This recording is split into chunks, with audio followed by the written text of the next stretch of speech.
చేసేస్తే Mercado Los Pozos. Market అండి, పాత మార్కెట్కి తీసుకొచ్చింది. అంత పురాతనంగా ఉందన్నమాట ఇక్కడ మార్కెట్. బాగుంది నిజంగా, చాలా బాగుంది మార్కెట్ ఇక్కడ బొలివియాలోని. మూతో మూతో టెక్నాలజీయా? టెక్నాలజీ లేదు, అంతా పాతవి మొత్తం, అంతా మార్కెట్ అంతా. ఇంకా ఈ మార్కెట్లో ఏటేటి ఉన్నాయి అన్నీ మీకు చూపిస్తాను. మార్కెట్ అంతా పాతగా ఉందండి, భలే ఉంది, చాలా బాగుంది. చూసుకోవచ్చు ఎలా ఉందో మార్కెట్.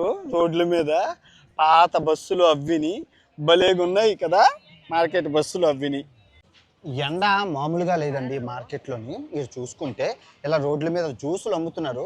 ఫుడ్ వీడియో వస్తుంది, మీరు చూద్దరు, చాలా బాగుంటుంది. మూవీ పొందిస్తాను, బాగుంది. వీళ్ళు పాప మామూలుగా గోల కాదు, చాలా బాగుంది మార్కెట్. మటుకు అద్భుతం నిజంగానే. మన పాత మార్కెట్లు ఉంటాయి కదా, అలా ఉన్నాయి. హైదరాబాద్లో ముండా బజార్ ఉంటుంది కదా, అలా ఉంది నిజంగా, చాలా చాలా బాగుంది. ఇంకా కరోనా రాకపోతే నాకు 2 పిల్లలు ఉన్నాయి నీలాగా. పిల్ల తల్లితో తిరగాల్సి వస్తుంది, ఏడ్ చేస్తాం. ఇదిగోండి, ఇవి ఎల్లో రంగు బంగాళదుంపలు, ఇవి పింక్ రంగు బంగాళదుంపలు. ఈ మార్కెట్లో ఉన్నాయి, ఇంకెక్కడ ఉండే ప్రపంచంలో ఎక్కడ ఉంటాయి. ఈ పింక్ రంగు బంగాళదుంపలు మీరు ఎప్పుడైనా చూసారా? ఎక్కడా చూడరు, ఈ బొలివియా దేశంలోనే ఉన్నాయి. చూడండి, పింక్ రంగులో ఉన్నాయి, ఎంతో బాగుంటాయట. రెడ్ రంగులోని, ఎల్లో రంగు. ఇక 2000 రకాల బంగాళదుంపలు ఉన్నాయి, బాగున్నాయి.